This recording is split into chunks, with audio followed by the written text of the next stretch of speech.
공명 말씀 읽는 밤에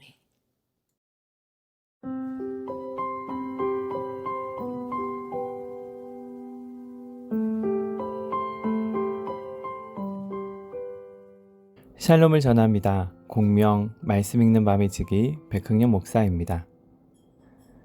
지난주 공명교회 몇몇 가정이 양평 계곡을 찾아 물놀이를 했다고 합니다. 덥기는 했지만 아이들도 어른들도 모두가 행복한 시간을 보냈다고 하네요. 물놀이만 그럴까요? 하나님의 말씀도 그렇지 않을까 생각해 봅니다. 부모님들도 자녀들도 하나님의 말씀을 들으면서 행복해하는 그 시간 우리가 모두 꿈꾸고 있지 않나요? 말씀을 듣는 그 시간이 기다려지는 그러한 예배, 그러한 가정 예배를 또 다시 한번 그려보게 됩니다. 이제 이모들이 들려주는 또 이모들이 읽어주는 공명 말씀 읽는 밤에 시작하겠습니다.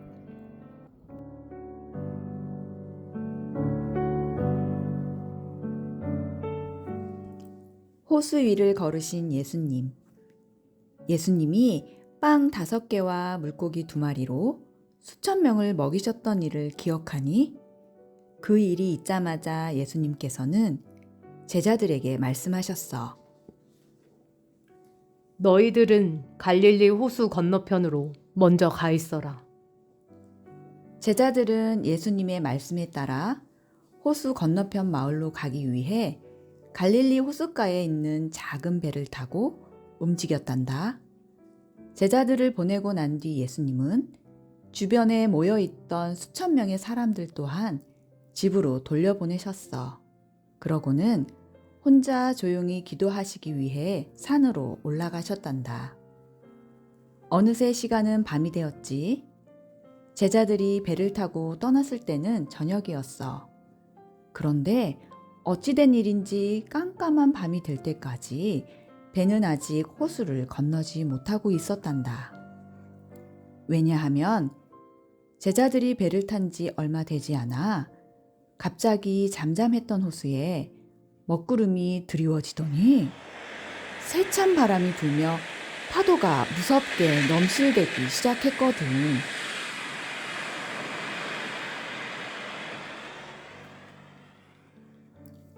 제자들은 배의 노를 열심히 저으며 호수 건너편으로 가고 싶었지만 거센 바람은 자꾸만 배를 앞으로 나가지 못하게 했단다.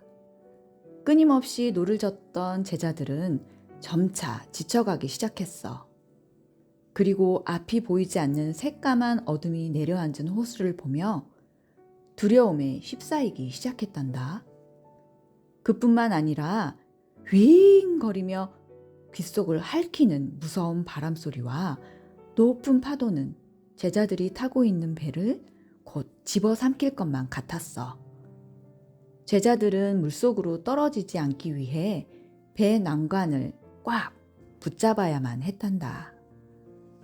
제자 중 한 명이 걱정스러운 목소리로 말했어. 이 일을 어쩌면 좋아. 어서 호수 건너편으로 건너가야 할 텐데 이러다간 호수 한가운데서 밤을 보내겠어. 또 다른 제자가 겁에 잔뜩 들린 얼굴로 덜덜 떨며 말했지. 이런 날씨엔 호수를 건너가기는커녕 우리 모두 물에 빠져 죽을지도 몰라. 어떡하지? 그렇게 제자들은 두려움에 떨며 거센 바람과 높은 파도에 어쩔 줄 몰라 하며 걱정하고 있을 때였어. 어느새 시간은 새벽 3시를 넘어가고 있었단다. 제자들은 바람과 파도와 싸우느라 기운이 하나도 없었지. 예수님께서는 제자들이 밤새 힘들어하고 있다는 것을 아시고는 호수 위를 걸어서 제자들에게 다가가셨단다. 예수님이 호수 위를 걷다니? 호수는 흙으로 된 단단한 땅이 아니잖아. 발을 디디면 쑥 하고 들어가는 물이잖아. 그런데 예수님은 어떻게 호수 위를 걸으셨던 것일까? 예수님이 누구시지? 그래, 바로 이 세상을 창조하신 하나님의 아들이시잖아. 하나님의 아들인 예수님은 못 다실 일이 없으시단다. 저녁부터 새벽까지 호수 위에서 앞으로도 뒤로도 가지 못하고 있던 제자들은 저 멀리서 누군가 오는 것을 보고 화들짝 놀랐어.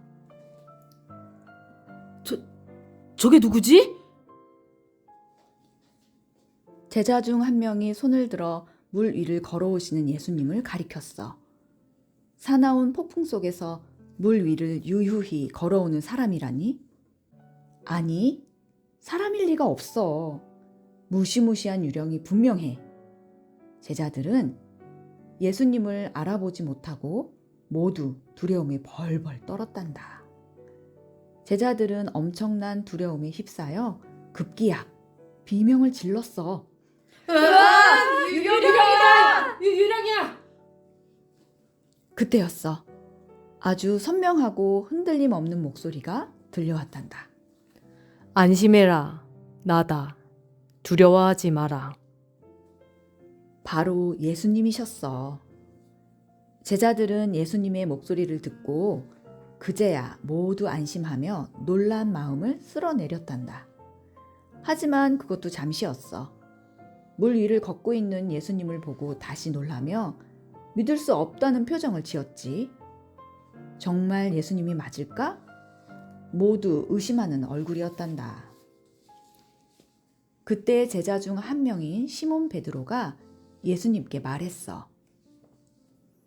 주여, 정말 주님이라면 저에게 물 위로 걸어오라고 말하십시오. 예수님은 부드러운 목소리로 대답하셨단다. 물 위를 걸어서 이쪽으로 오너라. 베드로는 예수님의 말씀에 용기를 내어 물 위로 발을 디뎠단다. 과연 베드로도 예수님처럼 물 위를 걸었을까? 베드로의 발바닥에 출렁거리는 차가운 물이 닿았어.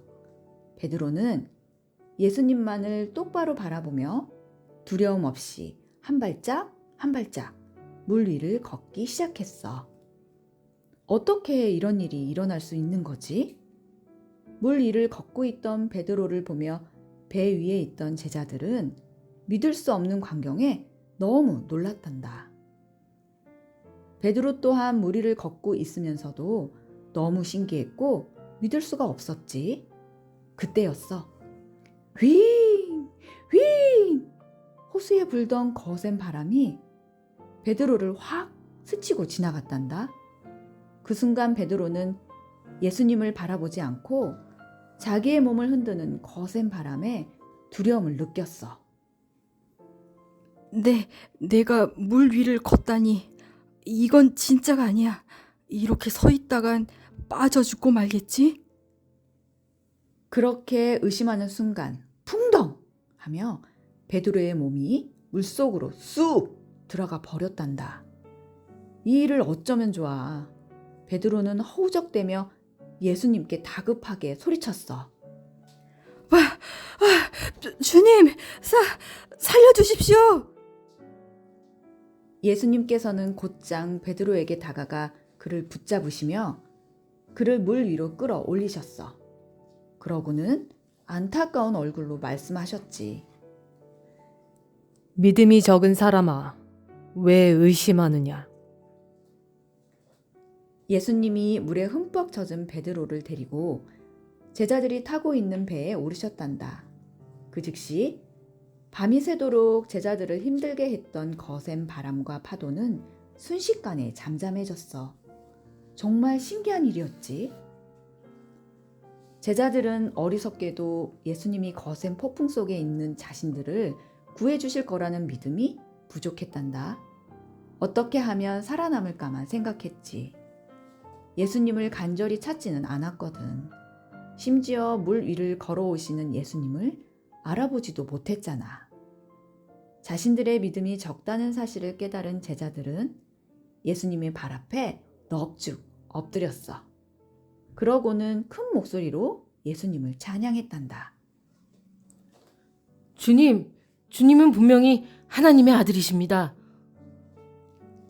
이처럼 예수님은 우리가 어려움에 닥쳤을 때 우리를 구해주시는 좋으신 하나님의 아들이시란다.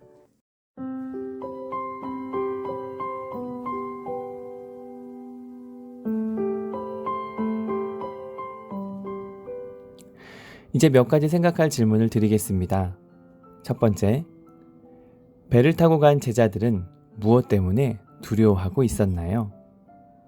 두 번째, 예수님을 본 제자들 그리고 베드로는 예수님이 어떠한 분이라는 것을 알게 되었을까요?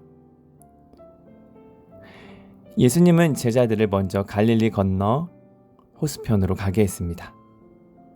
배를 타고 가던 제자들은 큰 풍랑을 만나게 되었습니다. 두려웠습니다. 무서웠습니다. 그런데 그들을 더 놀라게 한 것은 예수님이 물 위로 걸어오는 것을 목격했습니다. 베드로는 예수님에게 자신도 물 위를 걷게 해달라고 부탁을 합니다. 베드로는 놀랍게도 물결을 위를 걷게 됩니다. 몇 발짝 걷다가는 그만 물에 풍덩 빠지게 됩니다. 무서웠습니다. 물결이 파도가 자신을 덮을 것이라는 두려움 때문이었습니다. 예수님은 베드로를 물에서 건져내 주셨고 또 풍랑도 잔잔하게 만들어 주셨습니다. 그렇습니다.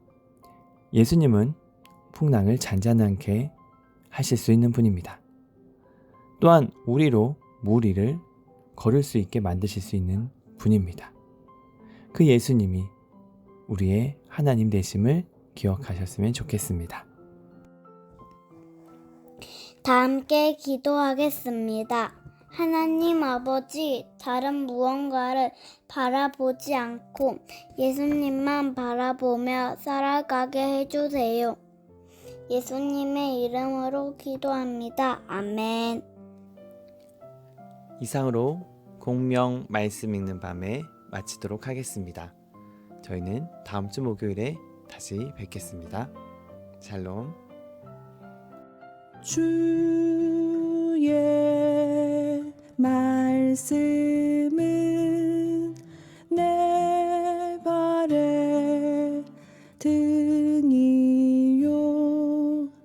내 길의 빛이니라.